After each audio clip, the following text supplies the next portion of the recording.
চিকিৎসার গাফিলতিতে শিশু মৃত্যুর অভিযোগে উত্তেজনা বিসি রায় শিশু হাসপাতালে। সোমবার সন্ধ্যায় হাসপাতালে মৃত্যু হয় 4 বছরের এক শিশুর। পরিবারের অভিযোগ, হাসপাতালের তরফে মৃত্যুর খবরও দেওয়া হয়নি। রাতে বিক্ষোভ দেখান মৃত শিশুর পরিজনেরা। ঘটনাস্থলে পুলিশ গেলে পুলিশের সঙ্গে ধস্তাধস্তি বেঁধে যায়। পরে বিশাল পুলিশ বাহিনী গিয়ে নিয়ন্ত্রণে আনে পরিস্থিতি। উচ্চ মাধ্যমিক পরীক্ষায় নকলে বাধা, স্কুলের স্টাফরুমে চকলেট বোম ছুড়ল পরীক্ষার্থীরা। সোমবার শ্যামবাজার এবি স্কুলের ঘটনা। বড়বাজার তাঁতিয়া স্কুলের ছাত্রদের বিরুদ্ধে এই অভিযোগ।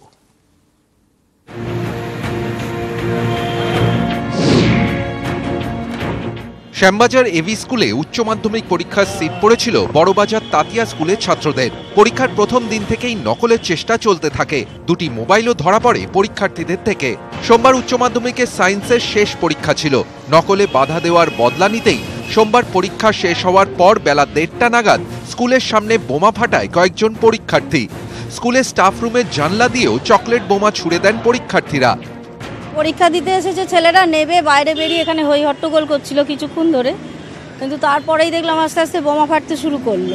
আহত হয়েছে আমাদের ম্যাডাম একজন, পায়ে চোট লেগেছে। বেলা 2টো থেকে শ্যামবাজার এবি স্কুলেই একাদশ শ্রেণীর পরীক্ষা শুরু হয়। বোমার শব্দে আতঙ্ক ছড়ায় সেই পরীক্ষার্থীদের মধ্যেও। বোমায় আহত হন বাংলা শিক্ষিকা সোমা দত্ত।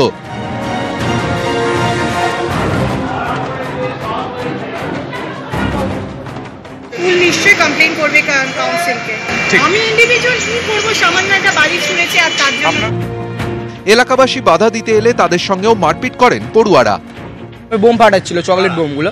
এই ছেলেগুলো সব স্কুলের ছেলে, কোথাকার স্কুলের ছেলে সেটা আমরা ঠিক জানি না। এখানে এসে ওখান থেকে এসে এবার এসে এখানে ঝামেলা ট্যামেলা সব করছে। তো এখানে এসে ঝামেলা করতে করতে যাকে পাচ্ছে, কেউ গাড়ি নিয়ে যাচ্ছে তাকে দাঁড় করিয়ে নামিয়ে মারছে, যাকে খুশি মারছে।